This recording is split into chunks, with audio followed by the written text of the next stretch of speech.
Hey,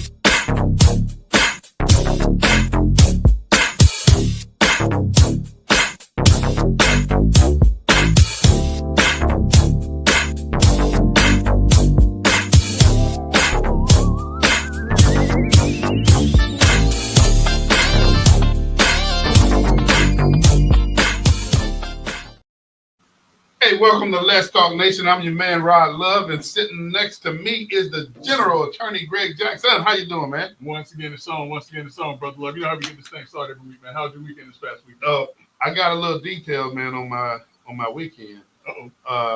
Saturday, kind of chilled out. Sunday, one of my buddies, and this was pre-planned. He said, man, y'all, let's go fishing. Okay. This is the third time we've gone fishing with my buddy, and yeah, I'm gonna put him out there because I want him to do a better job of forecasting. What is the rain? No, man, it wasn't the rain. Forecasting Saturday? No Saturday. Well, when I say forecasting, I mean forecast where we're gonna go catch some fish. Okay, y'all ain't. Hey, Greg, I don't kid you not. He sends us pictures, and I'm talking about my buddy Bernard. I love you, but he sends us pictures of these big drums that they catch. I mean, all the time, drums and trout and all that kind of stuff. And so, of course, me and the rest of the guys want to go fishing with Bernard. Y'all think that that's what y'all gonna catch? We thought that's what we were gonna catch. We went over to Titusville, man.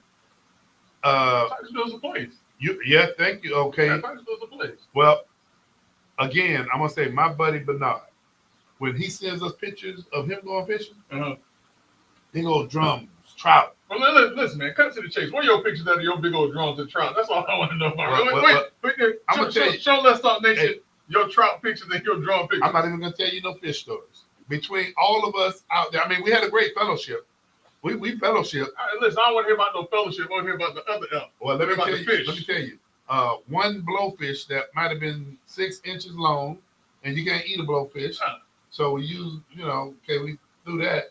Then Marlo, he caught a real big catfish. And yeah, you could eat a catfish, but that's not what I was looking for. Now, we say real big. What you talking about now? That catfish was probably that long. And when I say fat, it was a big one.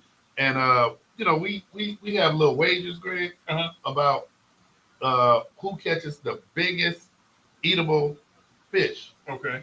Well, we had to let Marlon know we weren't counting catfish, so he was a little perturbed that he didn't. Listen, man, and I'm with Brother Marlon now. And let me tell you why, man. I remember one time I went out golfing, and so the person I was golfing with said, "Whoever hits the ball the longest, wins away." And there was a way. Whoever hits the ball the longest. So, needless to say, he gets his drive, I get my forearm. You know what I'm saying? He's thinking he's going to outdrive me with his driver when I got my forearm. This one I could play. Yeah. At least a little bit. So he hits. His ball goes, 220, 230, maybe 200, 220, 210 to the fairway. I hit with my forearm.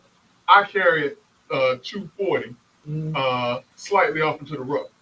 He says it's only if it's in the fairway if it counts. Hey, Greg, that is a universal. Come on now. Listen, that is no. Even Marlo. Whoever hits the furthest. Hey, even Marlo. Whoever hits the furthest. I hit the furthest. If y'all agree with Greg, y'all can call into the station at 407-921-6195. But I must tell you first, if you don't agree, call in. No, let's have this conversation. Let's have this conversation. But if you agree with Attorney Greg Jackson, then you don't know the rules. You just clearly playing. Wait, what you playing? You playing PGA rules? Man, I'm just playing. No. What are these rules that don't get paid for their followers? Even regular tournament rules. What tournament? Any tournament. Show me the rules. Okay. Where your rule book at? Hey, so if y'all go I along, don't play PGA rule golf because I'm not a PGA golfer. Y'all go along with this shenanigans, you won't even be allowed to play with anybody else playing golf. Great, the ball has to be in the short grass for the longest drive. That's some foolishness. Nope, I reject that deposit. Hey, and you know what else that says? I reject that deposit. You can reject that, but what else that says is you got to have a degree of accuracy on your drive too. What they got to do anything? That means put the ball in the short grass. I was still close to the hole. All right. Hey, y'all know Greg and my 8-year history on the show, Y'all Still know, close to the hole. Y'all know I'll get to a point, and I just won't argue with this. Listen, though, it's actually been 11 years that we've known each other. Yeah, 11-year history. 8 years. And man, Greg, people don't believe how this all came together, but hey, y'all, I'm still not just like this. On the opposite side of an issue. That's just like on the opposite side of an issue. There you go. Hey, man. Thanks to our pal, Mayor Brian Nelson. That's how it all started. Yeah, give him the credit. Give him the credit. Hey, Greg, some sad news. Yeah, absolutely. Public defender Bob Wesley, who served in that capacity for three decades. Yeah, it was the 9th Judicial Circuit, which includes Orange and Osceola County. That's right.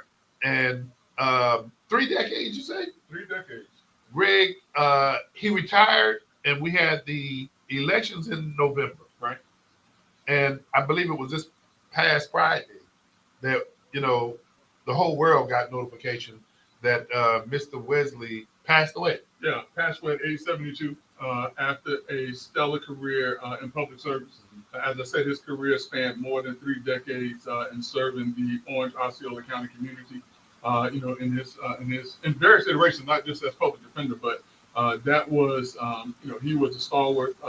When you thought public defender here in Orange and Osceola County, the name that came to mind was Bob West. Great, because anything law, I defer to you. Yeah. But Greg, when people hear public defender, can you go and just kind of give them a little bit more of a better understanding as to the role and responsibility of public defenders? I mean, public defenders have a very admirable and a very difficult job because everyone has the right to counsel if they are accused of a crime. And so public defenders are tasked with providing legal representation to those individuals who cannot afford legal representation. And it's a hard job. It is a tough job. Their dockets are typically very packed. It is a thankless job because no matter what happens, you're not going to be thanked for either helping someone to not go to jail or someone going to jail because the jury went the other way. And so he ran that division, that department. He did what the past state attorney and what the current state attorney were hoping to do, which is to provide representation to individuals who are accused of a crime. Great. One thing that most people don't know, and if you can dive into this part as well, is when you think about public defender as well as on the prosecuting side, state attorney, what a lot of people take for granted is they have a large caseload. A huge caseload. Yeah, a massive caseload. And so when you talk about representation, and I don't know, Greg, I'm going to just kind of navigate it and say it this way. You love to say the answer is yes, but in reality, we got to acknowledge if you got a large caseload and you're trying to put the research and time into defending an individual, the best defense that you can have, Greg, with those caseloads, man, I can't say that the level of representation, and keep in mind, I don't know if you mentioned this, but when you get a public defender, and correct me if I'm wrong, I could be off on this, but it's for those who can't afford to pay to have their own representation. And when you look at those that are paying to have their own representation, those private firms, caseloads are not as large and vast as a public defender's caseload would be. Thus, if you're paying, you're going to have somebody and have the expectation that they're sinking a lot of time, which when you say time, that's billable time, into defending. Yeah, I mean, but listen, just because you go with a private attorney doesn't necessarily mean that you're going to get a different result. Correct. Case in point, Markeith Lloyd, the murderer, Markeith Lloyd, he was assigned or appointed a public defender to represent him in the 2 murder trials. He opted to get private counsel, and he's still on death row. Or I'm trying to think if he's been. If he's not, he's headed to death row, or something like that. And so, even if you get a private attorney, that does not mean that you're going to get any better result. But yeah, I mean, you're absolutely right. When you're providing free legal services to people from anything from traffic violations all the way through to felony murder, your caseload is going to be diverse. For the ones who do felony murder versus the other types of cases, and it is going to be a heavy case. And I will add, we're we're at the halfway point during the Florida legislative session, Right. and the issue regarding prosecutors and public defenders as it relates to competitive pay, as it relates to the number and caseload. So there's a lot of conversation that's taking place that statewide this is an issue. Listen, just like teachers feel that they are underpaid and underappreciated, I'm going to say that most attorneys, if not all attorneys who are doing government work, are sorely underpaid and underappreciated. I was with the Attorney General's office for a period of time, and I would tell you I was making less as an assistant attorney general for the state of Florida as I was as a first-year associate in the law firm. But the work that I was doing was as tedious and as challenging as any other work. I mean, as an assistant attorney general, I went up against some of the best law firms, not just in the state of Florida, but in the country. In the country, okay. And I would travel across the country. Sometimes my wife and kids would come with me, but I would travel across the country preparing for state and federal trials and things of that nature. But I was still being paid less than I was as a first-year associate. Wow. So, to be in the public service as an attorney is a sacrifice. I'm just going to say what it is. It is a significant sacrifice, and those who do it, even for a short period of time, because a lot of people do it because they want to get the experience in trying cases, because you want to be getting in there quick. But those who do it, and in particular those who stay within that field, giving credit and big ups once again to Mr. Wesley, giving credit and big up to the current, a public defender, giving big ups and credit even to, Aramis Ayala and the other, attorneys who served in that capacity, former Attorney General for the state of Florida, all the way down to the, whatever it is a sacrifice, and you're never going to be paid what you are worth. For the most part, I'm not going to say never, because it's that's getting exactly what they're supposed to be paid. But for the most part, it's a lot of dedicated people that are doing that work who are never going to be paid what they're worth.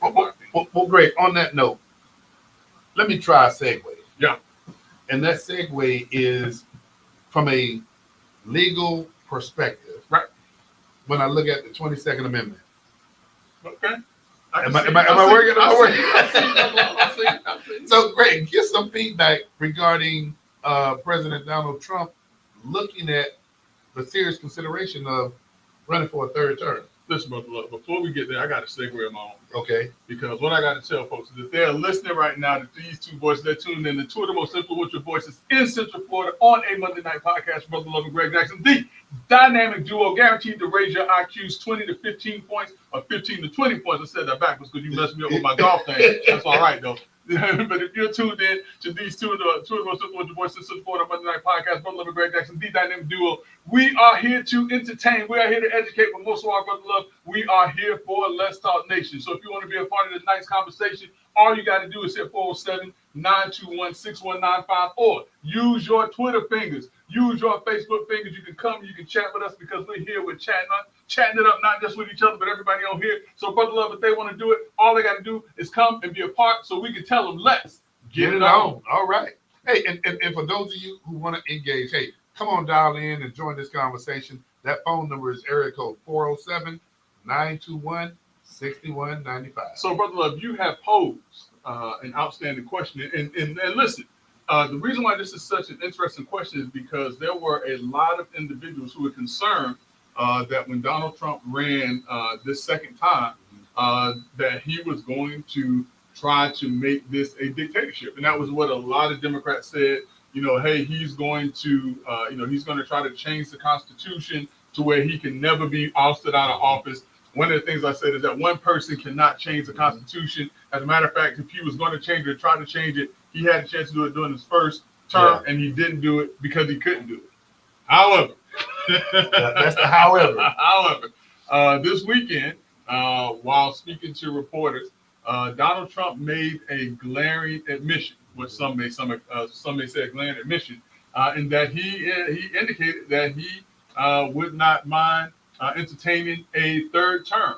And as a matter of fact, there are some legislators who are now looking at the 22nd Amendment of the Constitution to see or determine if Donald Trump can, in fact, run for a third term. Now, Brother Love, Let's Talk Nation is one of the smartest audiences out there. All right, let's just put it out there. They're one of the smartest audiences in the United States, if not the world. And so, Let's Talk Nation, there has been only one president in the history of these United States who has served more than 2 terms. And so we're going to challenge Let's Talk Nation. If you want to hit your little Facebook fingers and get them to move in that emotion, let us know who you believe or who you know was the one president that ran or that was allowed or able to serve more than 2 terms.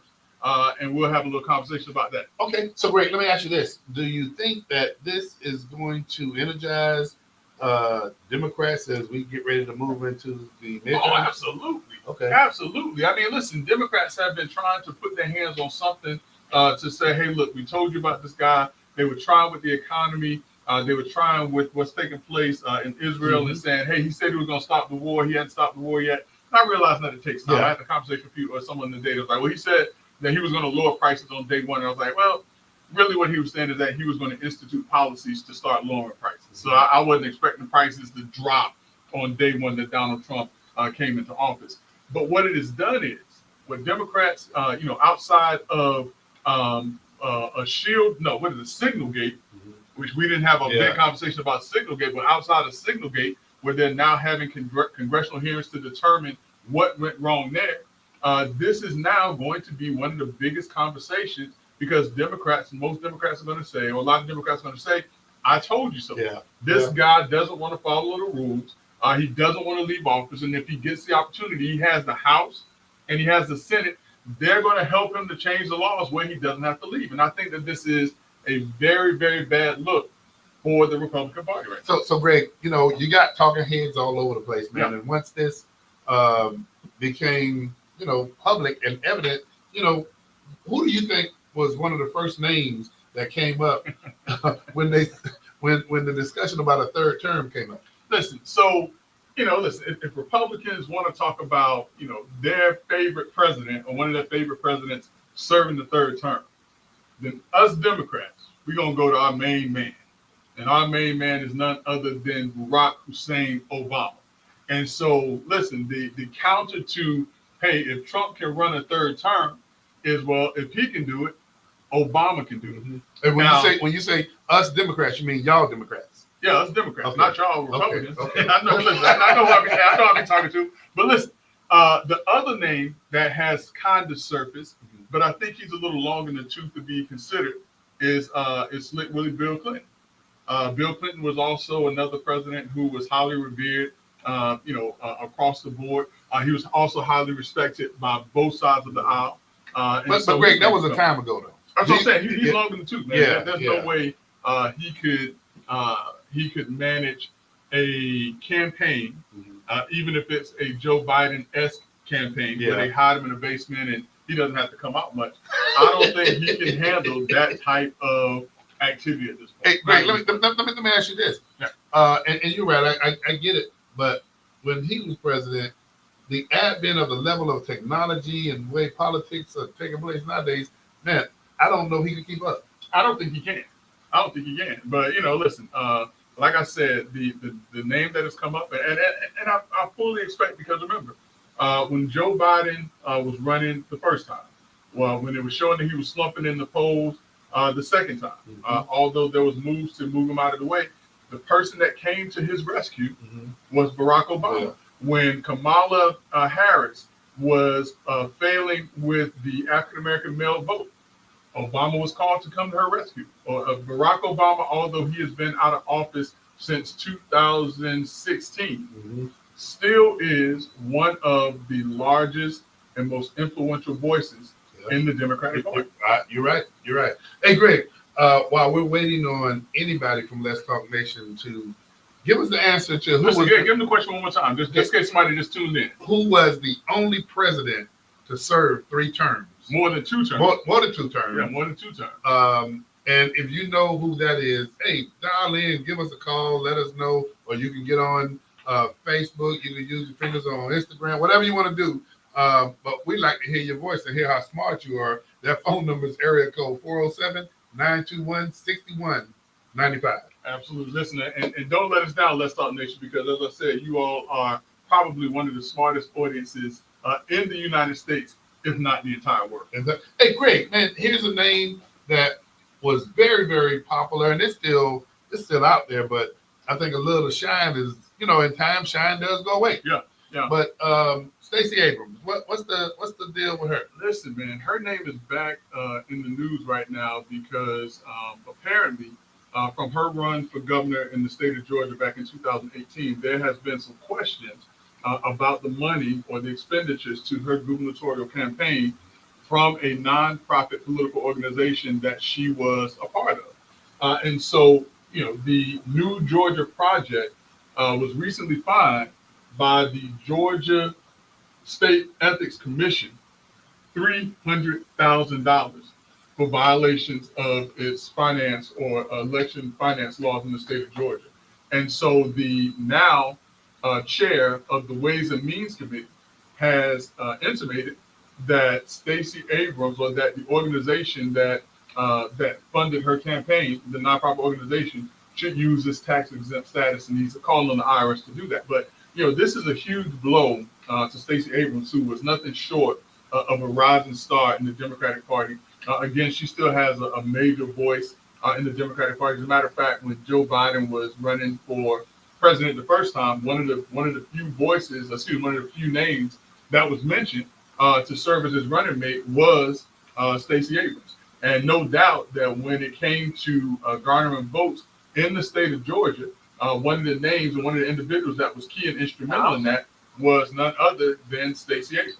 Hello, you're joining Let's Talk Nation. What's your question or your statement? Yeah, this is Greg Senior. How are you doing today? I'm doing all right. How about yourself? Doing great, doing great. You hear me and your son up here mixing it up now. I hear. Yeah. Tell him and Rod that the only president served more than 2 terms was Franklin Roosevelt. So now, oh dude, you are talking to me and Rod. You in the mix. So say that again, Mr. Jackson. The only president to serve more than 2 terms was Franklin Roosevelt. That's absolutely right. Franklin D. Roosevelt was the only president to serve more than 2 terms. The reason why I say more than 2 terms, because he actually served a 3rd and a 4th term. Yep. Now, do you know? Now, dude, do you know what precipitated or what the reason was that he was able to run for those 2 additional terms? Yeah, it had something to do with the economy and the war. Listen. Not only is he one of the smartest members of the Let's Talk Nation community, but he's my dad. He's your dad. And listen, he hit the nail on the head. And if you all think that I called him, that I told him and gave him a heads up before the show started, absolutely not. So, Mr. Jackson, what do you think about this conversation though about Donald Trump, your man, Donald Trump, going and exceeding 2 terms? What's your thoughts about that? Well, in my opinion, he shouldn't have served no term. And that's just my opinion. We're the only country that has a felon leading our country. I don't know if that's accurate. You don't know if that's accurate. Yeah. But let me go here while you ponder whether or not it's accurate. Mr. Jackson, I want to drill down. What do you think about, because the 22nd Amendment prohibits this. That's correct. And so, except under certain circumstances, and as my dad was saying, he's absolutely right. During times of war, a president can serve more than 2 terms. Okay, but one of the things, and Mr. Jackson, we're gonna hold you here a second. But one of the things that I saw when this was being discussed, Greg, I don't know if you saw this, whereby there was a discussion as to whether or not Vice President J.D. Vance, if he ran for the presidency and won, and then stepped down, and I don't know all these or what ifs, but if President Trump served in a vice president capacity, what does the Constitution say about that? I mean, so what the Constitution clearly says is that no one person can serve more than 2 terms as president. Okay. So it doesn't matter if he tries to pull the okie doke, runs as J.D. Vance's running mate to become president, vice president, and then asks J.D. Vance to resign and allow him to become president again. He's still that single individual serving more than 2 terms. So he can't circumvent the Constitution by doing that. Okay. See, we're seeing all these what ifs. Mm-hmm. Well, Mr. Jackson, I guess you right on the money.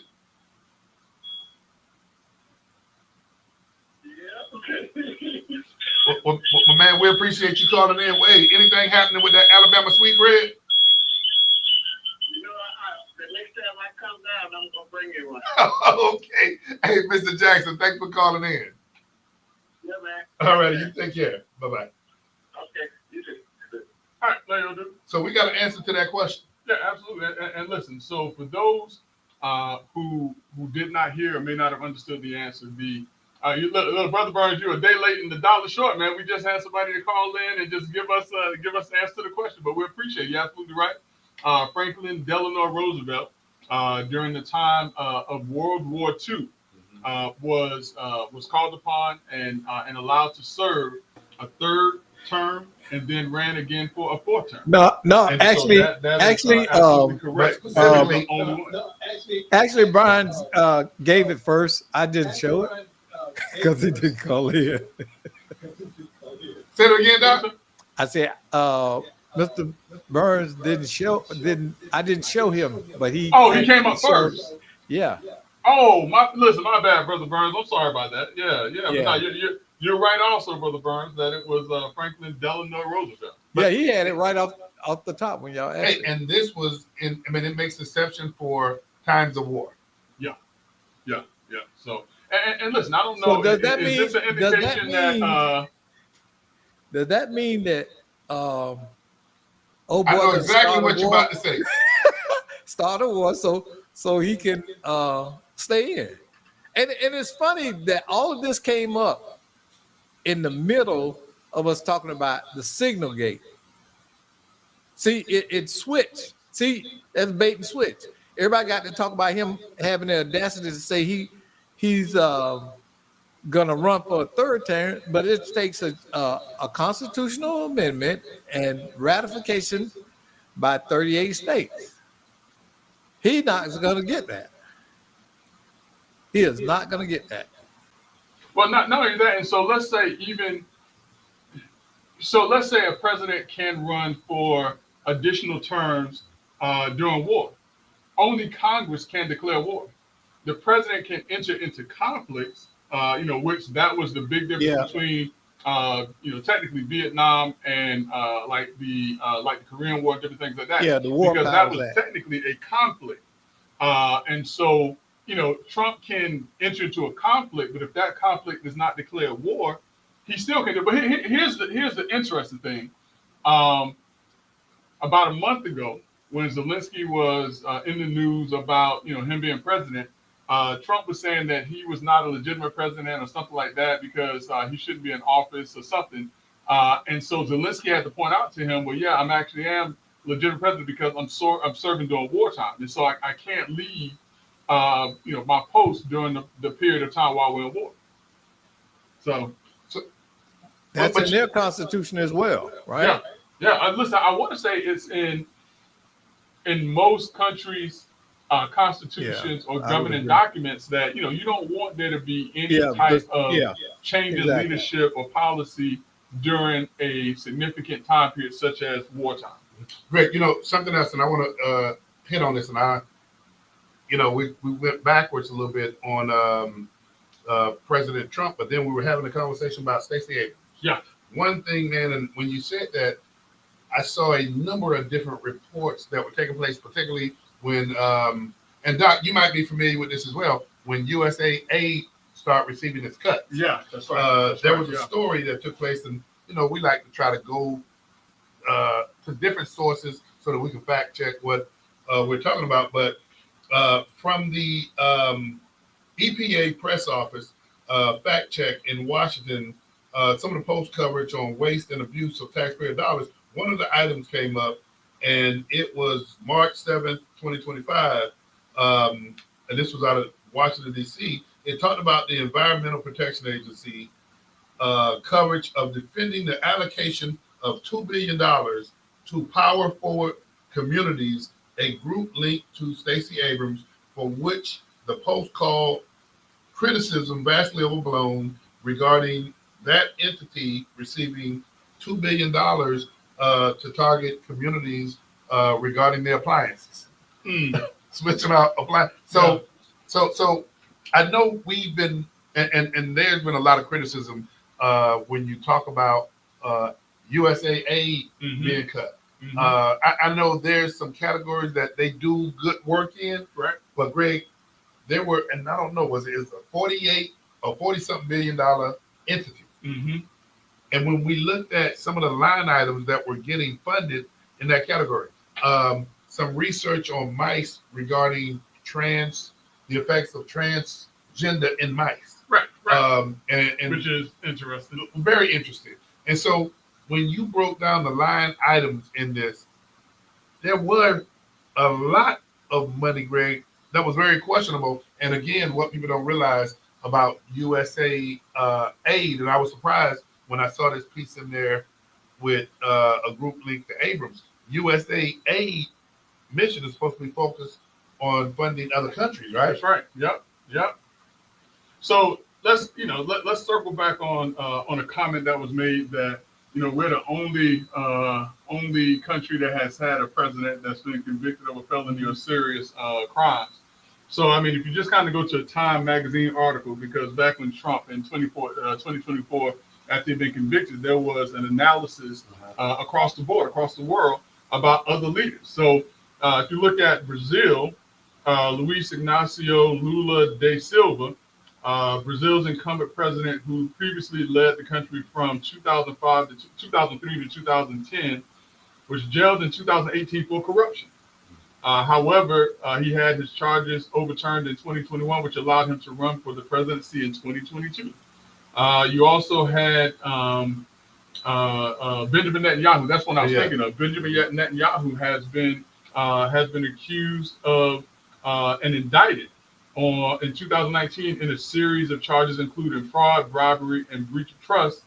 His trial continues amid the country's war in Gaza, and he's still, the leader of Israel. Yeah. So I mean, we can go through a lot of them, but listen, there are, let's not look at what I don't want to happen. All right. I mean, and again, I don't want anyone to take this as me being anything other than objective. But when we look at it, let's not point to the USA and say that we're the laughingstock because no other country has ever done it. Yeah. It has been done in other countries, and it's still being done in other countries. And as a matter of fact, Donald Trump and his legal team are still fighting those convictions. And so while he is a convicted felon as of now, there may very well come a time when those convictions are actually overturned. Gotcha. But, if he was precluded from serving as president of these United States as a felon, he would not have been elected. You're right. Well, great, man. Good information, man. But I think that discussion and argument will continue to take place. Especially if you're talking about trying. But listen, this is my understanding. I'm not on the inner circle of President Donald Trump, but what some folks are saying is that this is just his way of gaslighting the Democrats. That he has no intention on running seriously for a third term, but if he can needle the Democrats to get their minds and get them discussing something else. If you all ever saw the movie Lucky Number 11, there's something that's called the Kansas City Shuffle or the St. Louis Shuffle, where you get someone to look this way while you do something that way. Yeah. And this may very well be that. Donald Trump is a master at whatever it is he does. Well, great. It's funny you mentioned that, and I'm going to just kind of veer in this direction for a quick second. Yeah. Man, a lot of the discussions, a lot of talks, and you and I, we pay attention to the news. I think Schumer's in some trouble. I've heard of that. I've heard, and only because Chuck Schumer is being a centrist Democrat right now. He saw that there was the possibility that in voting against the continued resolution, that there will be an opportunity for Donald Trump to actually wield more power than what he has right now, because they would have been operating without a budget. He voted for it in order for there to be a continued resolution, which he felt was the best thing to do. And now the Democrat Party, Bernie Sanders to AOC is excoriating them for it. And Greg, something interesting, and we've seen this on both sides before. But it's real interesting to see in public a party eat their own. You saw. No. What's interesting is that the Democrats are not doing it. Yeah. I mean, typically Democrats, are locked up and they don't turn against each other. But just anything where a Democrat is perceived to either be, in favor of or have no problems with some of Trump's policies, that's the Democrats that are now turning and eating their own. And we've seen this publicly. Greg, and you already mentioned it, AOC and Bernie Sanders at this big rally, they didn't hold any punches. No. Then you saw Pelosi and some other legislators do a press conference, and they didn't hold any punches. And listen, we know what happens when Pelosi jumps in and kind of wields her influence. Yeah. Political offices start to dissipate, i.e. Joe Biden. You're absolutely right. But you know what? Here's something that, Greg, I found interesting. What's your guy who's the minority leader? Jeffries. Yeah, Jeffries. Greg, it's not that I don't think Pelosi can talk. Any legislator can get up at the mic. But he is the minority leader. Right. You get where I'm going? I get exactly where you're going. And I know you've seen this. I know you saw when the press was asking him, how did he feel about what Schumer did? And next question, please. Mm-hmm. Wait, I really have to say, when I saw Pelosi, because she had about 4 other legislators with her. Right. The first thing, the optics to me, is your boy is the minority leader. So why are you talking? Yeah. What? Yeah. So now, So why is AOC out there talking? well, she's gonna do that anyway. She's gonna do that anyway. But there's a certain decorum of, in my opinion, respect. Mm-hmm. And to me, I don't know, man. That was not only disrespectful, but I would lay claim, and I'll say this, and we've had this discussion before. I think my party can step up and do a better job of saying there's. I mean, how many times are you gonna say it? Man, you've been saying that for 2 years now. So if I start shutting up, will that make it any better? No. You've been saying that for 2 years. Just like Brother Burns on here now. He's talking about. He said this last week too. Trump is playing chess. At this point, Trump is playing Yahtzee. He is not playing chess. I have no idea what Trump. And I don't know if he's serious or not serious. That's what I'm saying. I don't know what's going on right now. But either way, whether it's misdirection or not, he's not playing chess. He's playing Yahtzee right now. But here's what I'll tell folks. He's playing chess and checkers because there's a long game and a short game. He's playing Yahtzee. I don't care what you. I don't know how to play Yahtzee. I don't care what you and Brother Burns say. Brother Burns, I don't know how to play Yahtzee. Hey, listen, he waving the little thing to make the noise when you. Oh. That's what he's doing. I'm like, what? This is. I don't know what's going on right now. He's playing Yahtzee and all this other stuff. Man, well, Greg, I just think, man, that there's from a leadership standpoint, man, something's going on over there, and I ain't worried about it. That's a good one. You play Yahtzee. I don't even know how to play dog. You're gonna make me look it up, man. You're gonna make me look it up. I just remember the little ball in Yahtzee. So yeah, that's what he plays. Great. Domestic violence, man. Listen, hold on, wait. Because I think we got a little bit of time. Okay. Let's talk a little bit about local politics. Okay. This is something important that we're going to spend a little time on. Local politics. Regina Hill. Last week we talked about the fact, maybe week before last, we talked about the fact that there is an upcoming election in District 5. That seat was recently vacated by Regina Hill when she was suspended by Governor DeSantis based on allegations of elder exploitation. And so the now sitting commissioner was elected in November and has been sitting in that seat. And there is an election coming up. There's an election coming up in November 2025 for that seat once again. And lo and behold, Regina Hill has indicated that she's running for that seat. Now, here's the rub and here's the issue.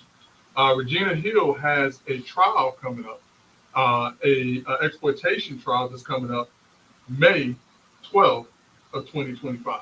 Okay, got a question for you. Yeah. So if that's taking place in May and you navigate, because you know where I'm going with this, one, how long is that trial anticipated to go on? No, that's a great question. A trial of that nature will probably be a 2 to 3 week trial, believe it or not. Okay, my next point. Or 1 to 2 week trial. Okay, so my next point, let's just say May 31st, my birthday. Mm-hmm. Former Commissioner Hill is exonerated. Yeah. So what takes place? I mean, I'm just guessing this. If she's exonerated, does she get placed back in her former seat? No. She has to run. There is an election that is going to take place, because remember, that special election replaced that seat. Okay. And so if she is exonerated, then she would be allowed to continue with her reelection or with this reelection campaign, which means that in November of 2025, there's a very real possibility that she may become the next returning commissioner for District 5 Orlando. Wow. Now, the other part of that is that if she is convicted, there's a very real possibility that she may spend some time incarcerated for the allegations that have been lodged against her. Now, would this preclude her from running for office if she is convicted of a felony? It would, wouldn't it? No. It wouldn't? No. Hang on, say that over again, Greg, because I want to. If she is convicted and she is not serving jail time, would that preclude her from being able to still run and to hold seat as the Orlando City Commissioner? See that you're the lawyer. So I didn't know that. Listen, I'm going off of what's happening on the national level with our president. What? Donald Trump has been convicted. I understand that. I understand that. So if he is allowed to serve as president and he is a convicted felon, Regina Hill, as a commissioner, if she is convicted of a felony but she is not serving jail time, should be permitted to run and serve as the District 5 commissioner. Okay, I hear what you're saying. But Greg, come on now. What I'm coming to. Okay. See, the problem is, Brother Burns and Brother Love, I'm playing chess and y'all playing checkers. Because what you're saying don't sound. But no, it makes sense. Think about it. What would preclude her from serving as a city commissioner just because she's been convicted of a felony? Does being a felon now, can she? Here's the funny thing though: if she's convicted as a felon, can she vote? You can't. Why are you looking at me like that? I'm saying you're right. By law, you can't, right? I'm saying you're right. But potentially, as a convicted felon, she can still run and serve as a commissioner, potentially. Hang on, what was the last word you just said? Potentially. Yeah. Okay, so you said that kind of low because that's what I picked up on. No, I said it loud enough for everybody to hear. We got mics all over this room. Great. It may have been low for a fact, but it wasn't low because I wasn't trying to be heard. What are you trying to say? Hey, Doc, what do you think of that? Doc, like, I have no idea what the heck going on. Yeah, because Man, I took my jacket off. Hey, turn But your I'm mic on, answering. Doc. I'm with Greg. I understand it Yeah. because there So, are other people that have been felons and held office across But Florida. let me ask this question. Because Greg, what you're saying, I hear you, but I was under a certain presumption. Is there anybody else that we can point to that has been convicted and run for office? No, been convicted, Uh-huh. not ordered with jail time, that is holding office? That's holding office. It's a guy down in Miami, black guy. Yeah, I wanted to say his name, but I can't think of his name. I can't think of his name either. And I don't want to say the wrong name, and then I get. But hit he with, was convicted, didn't serve jail time, and went right back into office in the next race. Yeah. I can't think of it. Happens. It happens. I mean, think about Mildred Fernandez. What would have prevented her from? I mean, the only thing that prevented her from running again was just, the public just wanted somebody else. See, I didn't Think know. about it. Didn't Think know. about it. Yeah. Mm-hmm. So yeah, I mean, quite. That's why I say if she's not incarcerated, there's a very real possibility that she can maintain and continue to run in that race. Now that's going to be listen. I don't think that it would be wise because that is going to be slammed in her face by her political opponent, and Not only that, it'll put a bigger target on her back. Yeah. And that's real because the situation with the condemned housing.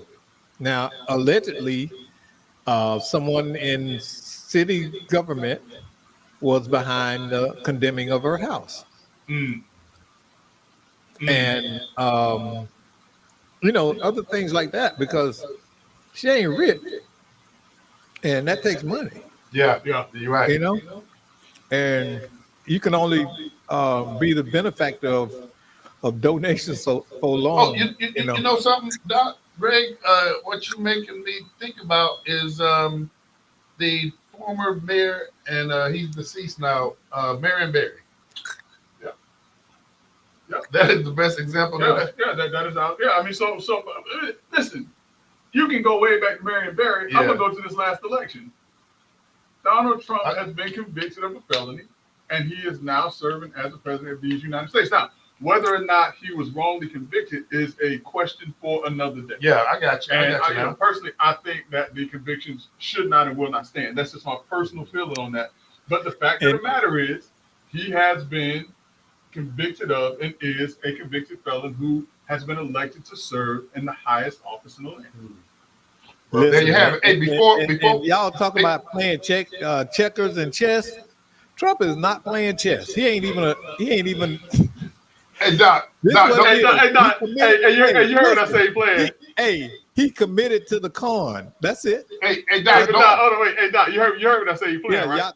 He playing Yahtzee, man. Yeah. Hey, Doc, I don't even know how to play that. Hey, Doc, don't go anywhere. Hey, before we run out of time, because we got to the 2 shows before.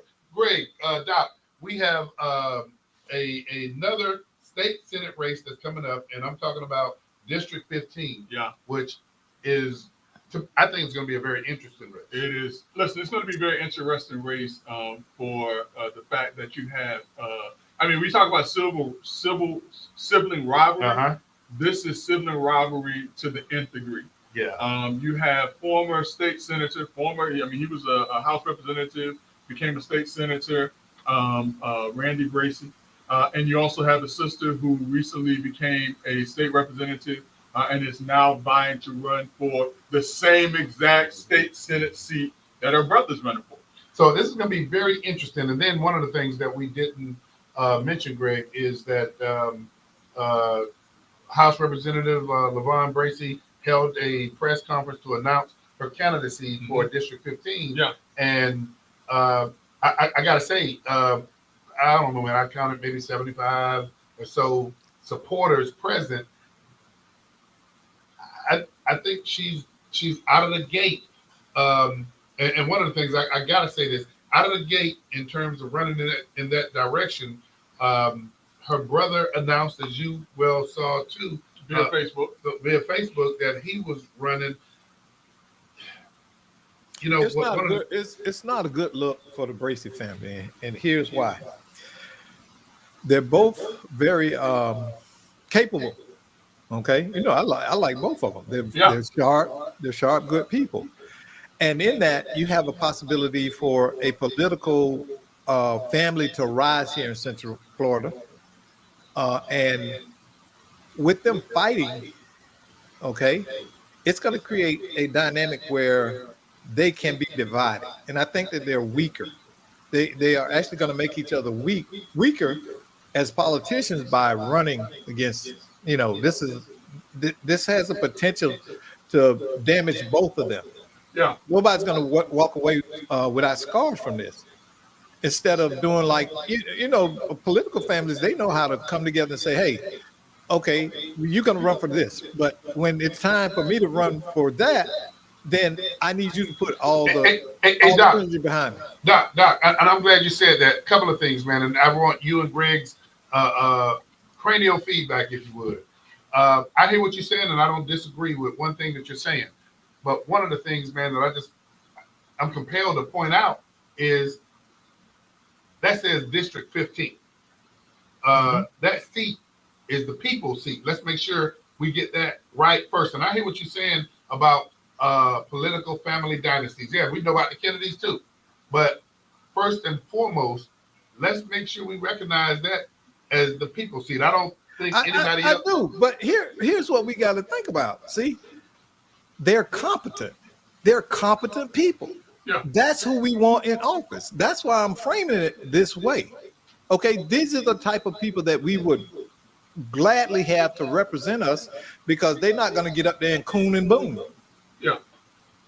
I mean, case in point, when he was a state senator, Senator Bracey was the only Democrat to ever chair criminal justice. Listen, he was able to work across the aisles and be very effective. Exactly. And that's what you want, mature leadership. You don't want people up there rolling around on the floor. Remember? Hey, Doc, something else you said, and it was two things that I caught. Something else that you said that I want to kind of point out when you talked about the secession and things of that nature. Something that I've been hearing an awful lot of as of late is wait your turn. That's always been a Democrat problem. Yeah. Okay, I'm glad you said it's problem. It's always been a Democratic Party problem. Let's take turns.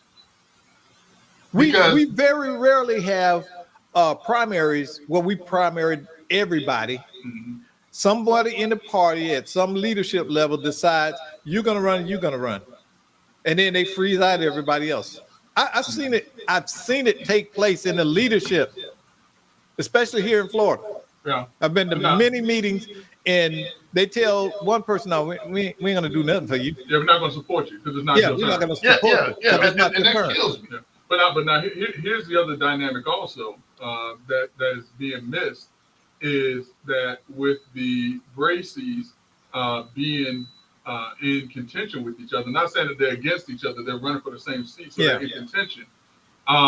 This may very well open up the door for someone else to step in and garner support and votes that the Braceys are going to lose out on, either because they're splitting the votes or people just don't want to be a part of this. And this is my word, not anyone else, of this fiasco. Yeah, and I think we also have to take into consideration when we talk about who else may enter the race. We got to also look at their level of competencies. Yeah. So, but listen, this is going to be extremely interesting. Think about this, and both of them have insight and goodwill in Tallahassee. Mm-hmm. So why have one when we could have two? I'm just saying that to serve the community. Don't put two eggs to fight it out in the same skillet. Yeah. It's like I said, it's going to be very interesting. It's going to be very interesting. Hey, but Doc, let's have a serious conversation for a little bit. Not that the last conversation wasn't serious, but there appears to be some things that are happening here in the state of Florida and across the country that forces us to revisit an issue that's taking place, in particular with our women. And the question that's been posed is domestic violence the most under-discussed situation or assault on women's safety right now? And the reason why that conversation has come up is if we just look at the news just over the past week, on yesterday we had a 42-year-old mother of four, Takesha Eads, who was shot and killed by her husband. Her husband has been charged with murder. He had a long criminal history, had recently been arrested twice in 2025, March of 2025, but it bonded out 2 weeks ago, and 2 weeks later, she's dead. Then you have, within a week of that, in Deltona, Volusia County, 38-year-old Ashley Bea was shot and killed by her ex-husband. He was arrested on March 23rd, 2025 for assault and battery or battery charges against her. He's booked into jail, he bonds out, and 2 weeks later, or a week later, she's dead. And then if we look across the country, in California, there were 2 women who were having conjugal visits with their inmate husbands, who have now died or been killed. One of the husbands, where the wife was murdered in July, that husband was finally charged just this month. The other husband, where his wife was recently found dead, has not yet been charged, but there's no one else to be implicated in that. What is going on with domestic violence, and what type of conversation do we need to have to help women to be wary of the ones who should be loving them most, and vice versa, because some men are part of this as well. You know what? I agree with you. Great. You know, we hosted a couple of shows regarding domestic. But Greg, if I can recall, we talked about red flags. We talked about certain things, and Doc, you were part of this, where mates were keeping their wives or girlfriends from communication with their family. Mm-hmm. That was a big red flag. Mm-hmm. There was a number of things that were taking place, man. And Greg, I don't know who we had on the show that really articulated this. I mean, one of them was Judge Laurent. Yeah. Oh, yeah, Judge Laurent. Yeah. Mm-hmm. Yeah. So you know, we need to get her back on here. Yeah, we need to have this conversation, man. It's a serious conversation, especially when women dying. But I'm not being facetious, but are women listening? Because domestic violence education has come a long way. It's out there. It's accessible, but yet we still continue to see women getting involved with men who are possessive, controlling, violent, criminal. And so what is driving that? We got to stand back, say, okay, we got the information out there. We're telling girls in middle school and high school, here are the signs and the framework of an abuser. But we still have not lowered the occurrence of domestic violence, and it remains the most underreported. Doc, one of the things you just said is, are women listening? And you know, the first thing that popped into my head was, they're listening. I think they're listening, but I think a large population of women are listening, and they're saying to everybody else, "That's not me." But here, let's frame this though, because you know the reason why I mentioned these 2 cases, the reason why these 2 cases came up is because each of these men had recently been a part of the criminal justice system and had been let out of jail. Now, the bigger question that I have is that what happens if they were released, particularly this last guy that killed his wife in Deltona, because he was arrested specifically for domestic violence. Was there a restraining order in place? You know, was there a TRO in place that said that he could not go around her? And if so, if he did go around her, what was her protection? Because obviously, you know, something happened to where she pressed charges, and I may have to get the full story because I don't know if she just. But what is, you know, what is the answer? Because is the judiciary doing enough? You know, is law enforcement doing enough? Are the victims doing enough? And I hate to put this back on the victims, but Doc, I think you're right when you say, are they listening? And Brother Love, I think you're right when you say that there's certain women in our society, or even men in our society, who say, yeah, but that's not me, or it won't escalate to that point. Mm-hmm. Well, the question is, what else?